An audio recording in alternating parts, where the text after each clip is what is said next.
জুলাই অভ্যুত্থানের কৃতিত্ব কোনো বিশেষ দলের নয়, সবার। এমন মন্তব্য করেছে শিক্ষক নেটওয়ার্ক। সরকারের অস্পষ্ট নীতির কারণে দেশের বিভিন্ন প্রান্তে ঘৃণা বিদ্বেষ ছড়াচ্ছে বলেও দাবি সংগঠনটির। আর অভ্যুত্থানের সময় পুলিশের কর্মকাণ্ড দেখে মনে হয়েছে তারা এদেশের মানুষ নয়, এমন মন্তব্য করেছেন উপদেষ্টা brigadier general M Sakhawat Hossain. রাজধানীতে পৃথক অনুষ্ঠানে তারা এসব কথা বলেন।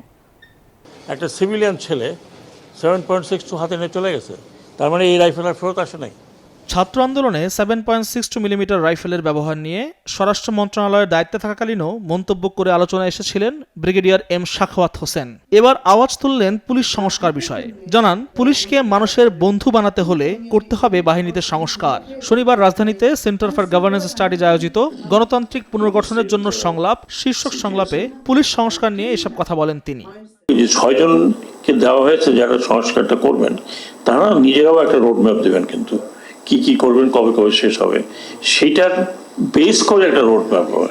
আমরা যখন আন্দাজে দিয়ে দিই যে উনি এটা করবেন, এটা করতে 6 মাস, ওটা করতে 3 মাস, এটা হয় না। কারণ আমার রোডম্যাপ সম্বন্ধে অভিজ্ঞতা আছে। অনেকগুলো কাজ যেগুলো ডিসাইড করার পরে রোডম্যাপটা হবে, আমি এটা মনে করি, আশা করি।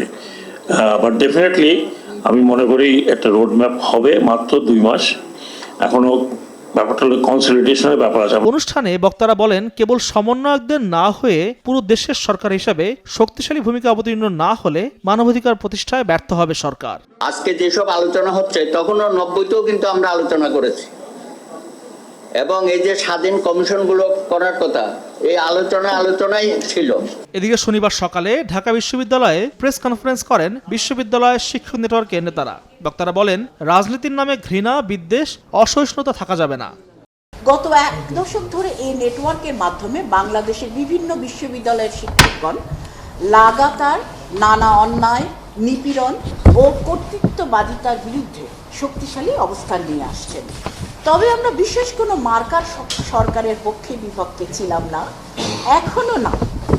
আমরা গণতন্ত্র ও ন্যায্যতার জন্য হাজির আছি।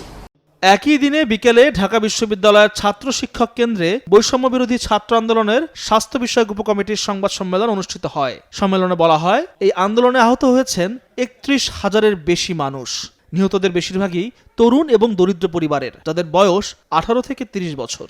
স্বাস্থ্য খাতের সাথে যে ব্যক্তিবর্গ নিয়োজিত রয়েছেন, আমরা দ্রুত তাদেরকে আহ্বান জানাবো এবং সরকারকে আহ্বান জানাবো দ্রুত এই জিনিসটা অ্যাক্টিভ করে আমাদের সাথে একসাথে কিভাবে আমরা কাজ করতে পারি, কোলাবোরেট করি। এই যে হতাহতদের দ্রুত তারা মারা যাওয়ার আগে কিভাবে আমরা তাদের মৃত্যু যন্ত্রণা থেকে বাঁচাতে পারি, সেই বিষয়ে আমাদেরকে সহযোগিতা করার জন্য। এবং জনগণ থেকেও আমরা সাপোর্টটা চাচ্ছি যে আমাদের টিমের সাথে আপনারা যোগাযোগ করুন, যে যেখানে প্রবলেমে থাকুন, ইনশাআল্লাহ আমরা সেই ক্ষেত্রে আমাদের সর্বোচ্চ জায়গা দিয়ে আমরা পরিশ্রম করে তাদের মৃত্যুর হাত থেকে আপাতত যারা মৃত্যু যন্ত্রণায় আছেন তাদেরকে রক্ষা করার জন্য। আল মোহাইমিনুল খান, নিউজ 24, ঢাকা।